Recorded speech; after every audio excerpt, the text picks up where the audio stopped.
It is columnist for The Sun, Sunday Times and The Spectator, and now the presenter of Times Radio, our sister station's Saturday morning show from 10 until 1 p.m. It is the great Rod Liddle. Welcome, Rod. Hiya, mate. How you doing? I'm all right. You're on the phone, are you? I'm on the phone. I'm sorry you can't see me. It's going to be a grave loss to your audience. Yeah, already I'm getting messages saying that at first they were disturbed by this, but that's soon been replaced by a giddy sense of relief. So good not to see you, Rod. Well, listen, there's only one story to talk to you about. This is, of course, the latest scandal engulfing the BBC. I made a lot of jokes about it in my monologue. Tim Davie, bungler in chief, seems to stagger from one crisis to the next. But this one does seem to be somewhat climactic, to say the least. I mean, we're hearing now that he was actually at Glastonbury when Bob Vylan came on and shouted death, death to the IDF. I'm not taking any line on whether or not he should be allowed to say that, but it's against the law. That is inciting racial hatred. So the flunkies at the BBC thought, what should we do about this? They elected to carry on broadcasting his show for the next 40 minutes. We're told they then went and found Tim Davie, who sort of said, yes, we'll carry on with that, but don't put it on the iPlayer after that. So he was involved in this decision. The BBC subsequently are saying, well, that was a wrong decision. We regret that. We shouldn't have done that. So Davie's there. The flunkies, by the way, when I say flunkies, there's 500 of them down at 500 BBC people on a jolly down at Glastonbury as every year. So no, there aren't, Kev. Yeah. There aren't. Yeah. The entire BBC is there. Because the rest of them are there. Just in their little tents waiting for Biffy Clyro. It's the BBC and Glastonbury are indivisible. The BBC thinks Glastonbury is the nation coming together, whereas it's only a convocation of mentals coming together. By the way, did you hear about my great moment, Rod? If I can blow my own trumpet just for a second, in the excited build-up to the set by Kneecap. Kneecap, basically Bob Vylan are Kneecap's backup band. So they'd been on, and then they were building up the tension to when Kneecap came on. And on the big stage, they then played this film of all their fascist media enemies. And I'm in the middle of it. The big film of me going, Kneecap, pretty disgusting. So this was my nephew. Was in the crowd at the time. I think I can probably say off his head on various substances. He's not that young, by the way. He's about 40. Anyway, he said he's lying on the grass, battling for consciousness, and he suddenly looked up and saw me, and he said it jolted him back into the scheme of things. And he then watched Kneecap, who he said were absolute crap, but even worse apparently than Bob Vylan. But the point is, Tim Davie was involved in this decision to carry on broadcasting Bob Vylan, and surely he's going to take the rap for this. The press office now are busy saying, well, actually, we didn't really ask him till afterwards. So that's his approach to this crisis, is to tell the press office to say, it wasn't me, Gov. Well, do you think that this time, I know the BBC works on different sort of values to the rest of the broadcasting world, in fact, the rest of the world, but do you think he might be in trouble this time? I think he's in trouble. I mean, whether he did know at the time that a decision needed to be made, I don't know. But yeah, he's obviously in trouble. I mean, the lie which the press office is putting out, which is it can't just be done at a flick of a switch. It can. It can be done exactly at the flick of a switch. Yeah. And you and I, who work in broadcast media, know that. And I've worked for the BBC. They had 400 people working on the programmes there, and they had cameras on every live stage. and they had a raft of inane presenters say, "Oh, wasn't Ray good? It was really good. I really enjoyed that. It was nice." Didn't Rod Stewart hit every single note? They all said incorrectly. Yeah, that's right. Yeah, that's right. So they could have done it very easily. Why didn't they do it? The three possible arguments. One is that they're stupid. Yeah, that's the leading argument. Next. Yeah. Secondly is that they agreed with it, or at least thought it was quite good bants, to say death to the idea. Oh, that's funny, isn't it?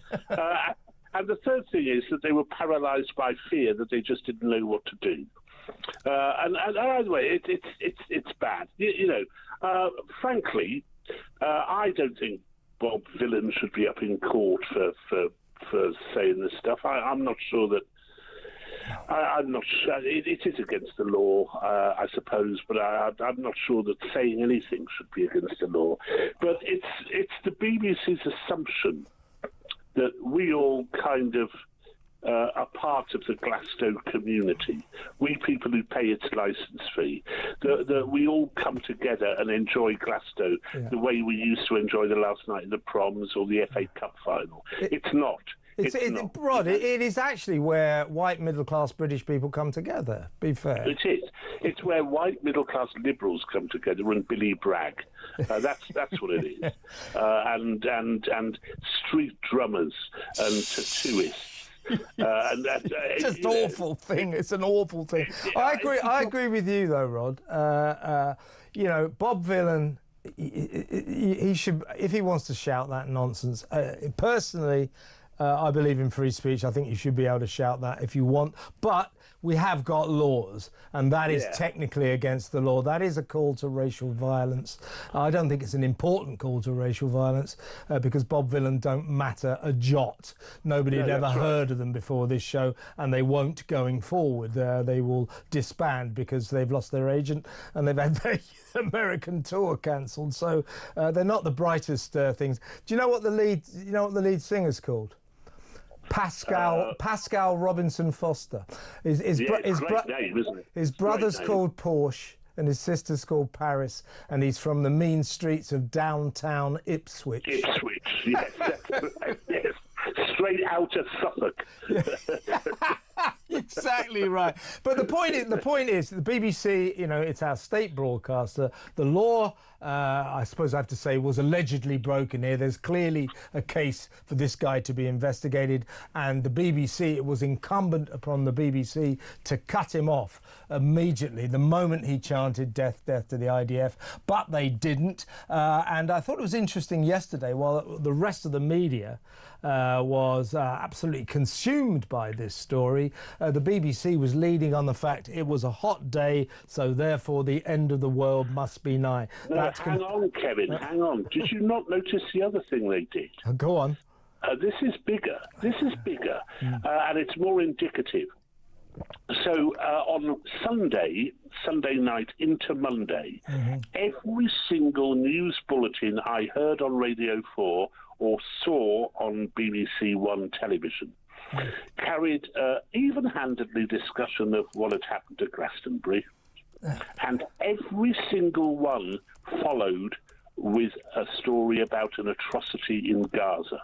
Every single one. Interesting. That's not an accident. Running orders are never the same like that, but they did it every single time. Well, that's the point, isn't it? Why was the BBC comparatively diffident about this story? Partly because no media outlet likes to criticise itself. I understand that. Everybody's a bit like that. But I think the suspicion, as you alluded to earlier, Rod, is that down at New Broadcasting House in the middle of London, I think there's a lot of people who rather agreed with Bob Vylan. That's the problem the BBC have got. It is this continuing aroma of anti-Semitism that won't go away. It's not, but it's not just anti-Semitism. I listened to Radio 4 yesterday, and there's a series on it called Currently. And it was a half-hour documentary about a woman called Louise Lancaster, who was imprisoned for 4 years because she was a Just Stop Oil protester. Okay. And she'd organised a protest which caused enormous disruption, and it was about her 5th conviction. This was the most egregiously biased piece of journalism I have ever heard. It portrayed this ghastly hag who is basically a middle-class teacher from Grantchester in Cambridge, of course. Of course. As a saint. You know, it began with the neighbours saying, when she came over to dinner, she always brought a lovely dessert.